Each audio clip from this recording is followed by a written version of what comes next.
ሴቶች ተጋደሉ ትላላችሁና እንግዲህ አይታችኋል። ቡዜ እውነት በጣም ማደንቃት ፓርት አለኝና እዚህ ጋር ደግሞ ሄሉሻና የዙሻ ምንድነው የተፈጠረው? እውነቱን ተናግረዋል ትላላችሁ። አሰላሙ አለይኩም ወራህመቱላሂ ወበረካቱ። ድነ የተከበራችሁ የቻናሌ ቤተሰቦች እንዴት ናችሁ? ዳና ናችሁ? ሁሉ ሰላም፣ ሁሉ መልካም። እኔ ጋር አልሐምዱሊላህ። በል ያላችሁበት አላህ ይጠብቃችሁ፣ ከመጥፎ ነገር ሀገራችንን ሰላም ያደርግልን፣ በተጨነቃችሁበት ነገር አላህ ነጃ ይበላችሁ። ዱዓ ጸሎት እናድርግ ለሀገራችንን፣ ለቤተሰቦቻችንም፣ ለተጨነቁ ሰዎችም እና ውድ ተመልካቾች እንግዲህ እንደተመለከታችሁት ያው መጀመሪያ እስከ ስለነ ሄሉ ላብራራስ እና ሄሉሻ ከትናንት ወዲያ አይታችኋል። የሆነች እንግዲህ ፍቅረኛ አይና ብሎ አንጥቶ እዙ በጣም ተናዳ፣ እኔ ራሱ በቃ ቢያንስ ወዲያው ሊነግራታል ብዬ ነበር፣ ግን አልነገራትም። ያው ሁላችንም ፕራንክ እንደሆነ እናውቃለን። ቢሆንም ግን ያው ታውቃላችሁ በመሀል ሰው ሲገባ ትንሽ የሚደብር ነገር አለና ምን ተረዳው መሰላችሁ? አብሮ አደጌ ናት ምናምን እንዴት ነው የማያስል ባለፈው ከቪኒ ጋር ጀምራ በነበረበት ታይም ላይ ያብን ታውቃላችሁ አይደለም?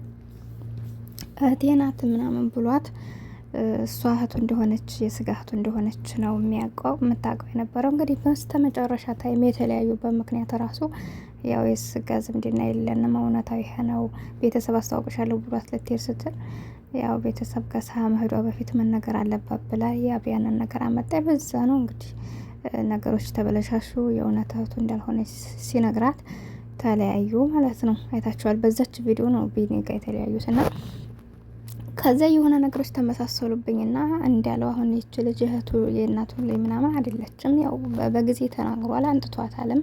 ይህ ችግር የለውም። ግን ደግሞ ገርሞ የነበረ ይሆንም ማለት ነው ምናምን ነገር ብዬና ያው ትንሽ ደብሯታል ሄሉ። አይታችኋል። ውስጧ ፕራንክ ነው ብሏት እንኳ ራሱ እንደዛ ሰላም ሲባባሉ አሁን ደግመህ አልጮህም ምናምን እያሉ እንትን ሲሉ ትንሽ ደብሯታልና እንደዛ ነበርላችኋለሁና ለማንኛውም ልክ ነው። የሰው ልጅ ውደዱት እንጂ አትመኑት ይባላል።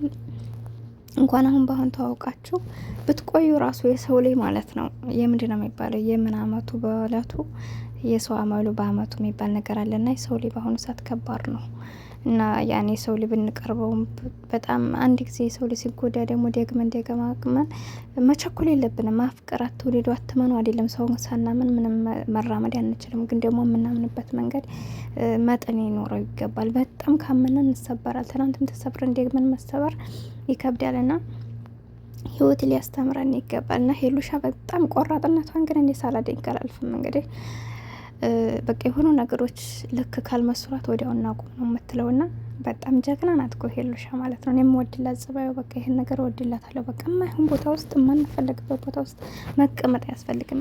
ጊዜ እኮ እንትን አላት፣ ዋጋ አላት። ለምን ሴክ እንዳትሆነ በጣም ከምንም በላይ እንደ ጊዜ ውድ ነገር የለምና በቃ ቁርጥ አድርጋ ፕራንክ ነው ባይላት አሁን ከዛ በኋላ በቪዲዮ አንመጣም ካሁን በኋላ ብላ ነበር በአንድ ቀን ማለት ነውና ተማሩ እስኪ እናንተ የምትሽለጠለጡ ሴቶች ማለት ነው።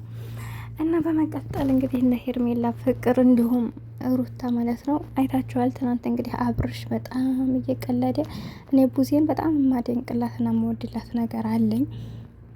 በቃ በራሷ አንግል ነው። በቃ ቡዜ ማለት እንግዲህ ስደት የኖረች ናት። በዛም በህይወቷ በእያንዳንዷ ነገር በጣም ሲበዛባት ነው እንጂ ሰው ልጅ እንደ ራሷ ትመክራለች፣ ተጠንቃቁ ትላለች። በቃ የምትናገራቸው ነገሮች ጣብም አይሉ። እውነቷን ነው። ሴት ላይ መጠበቅ ያለበት፣ ሴት ላይ ቆራጥ መሆን ባለበት ቦታ፣ ሴት ላይ መከበር ባለበት ቦታ መከበር አለበት። ሴት ላይ ራሱን ማስከበር ያለበት ራሱ ነው። እና ያው እንግዲህ ፍቅር ሲያስተዋውቃ እሷ ደስተኛ አይደለችም። ለምንድን ነው ደስተኛ ያላደለችው? ፍቅር መጥፎ ናት ወይ ደግሞ ፍቅር ለሷ ነው ማለት አይደለም። ግን ደግሞ ፍቅር ማለት የልጅነት ፍቅረኛው ናት።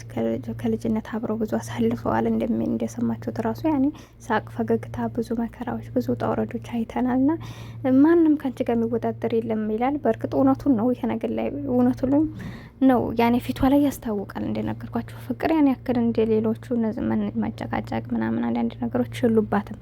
ግን ደግሞ እሱ ከዛ ወዲህ ህይወት መስርቷል፣ ልጅም ወልዷል፣ እሷም ወልዳለ። ያ አይደለም ችግሩ። ግን ደግሞ አሁን ፍቅር እያለች ያለችው እኔ አሁን ላይ ከማንም ቀምቸው አይደለም፣ እሱ ብቻውን በሆነበት ታይም ነው ምናምን ብላለች። ገና ናቸው እነሱ ንትርክ ውስጥ ናቸው ገና። ሁሌ አሁን ጨርሷል ለማለት ይከብዳል። እና ቡዜም ያለቻት አሁን ከማንም ቀማሽው ሳይሆን ወደፊት እነሱ እንዳደረጋቸው ትቶሽ ብሄር ትናንትም እንደዚሁ ተለያይታችሁ ነበር። አሁን ደግሞ አስበሽበታል ወይ? ይህን ነገር ወደሽው ነው ወይ የገባሽው? እንዴት ነው ወደ እሱ ህይወት ተመልሰሽ የመጣሽው ብላ ጥያቄ አቅርባላን ነበር። ግን ያው አብርሃምን በቀልድ እያደረገ ጊዜውን እንትን አሉት።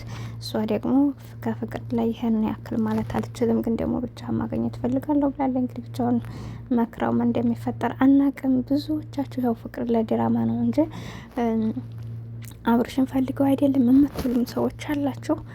እንግዲህ ቻናላቸውን ለማሳደግም ሊሆን ይችላል። ግን ደግሞ እኔ አፋቸው ላይ ስረዳው አብርሽ ምናልባትም ሊመለስም ሊሆን ይችላል። አንዳንድ ጊዜ ውሸት የሚመስሉን ነገሮች እውነት ሆነው ይገኛሉ። አንዳንድ ጊዜ ደግሞ እውነት የመሰሉን ውሸት መስለው ይገኛሉ። እና ባለፈው የዛሬ ዓመት ላይ ፍቅር አብረው እንደዛ ሩታ ጋር በነበረበት ታይም ላይ የሆነ ሰዓት ላይ ገብታ እሷ በጣም ብዙ ነገሮችን እንትን ካለ በኋላ መጨረሻ ልክ እንደዚሁ ነው አሁን እንደሚያረጉት ነው ሲያረጉ የነበረው። እና መጨረሻ አሁን ምንም አይነት ግንኙነት የለኝ ከአብርሽ ጋር ያው ለድራማ ለጨዋታ ብለን ነው ብለው ይቅርታ ጠይቃ አስታርቃቸው ወጥታ ነበር ማለት ነው። አሁን ላይ ግን እሷ እንዳለችው ምናልባትም እሱም እንዳለው አየሁኝ ላይፍን ከብዙ ሴቶች ጋር ሞከርኩኝ፣ አየሁ ትዳር ልጅ እስከ መውለድ ደረጃ ሌላም ላይፍን አየሁ፣ ግን ደግሞ እንደ ፍቅር የሚሆንልኝ ሰው የለም እና ህይወቴን እመልሳለሁ። እሷ ጋር ነው ደስ የሚለኝ ብዙ ነገራችን አብሮ የሚሄድ ሰው ነው ብሏል።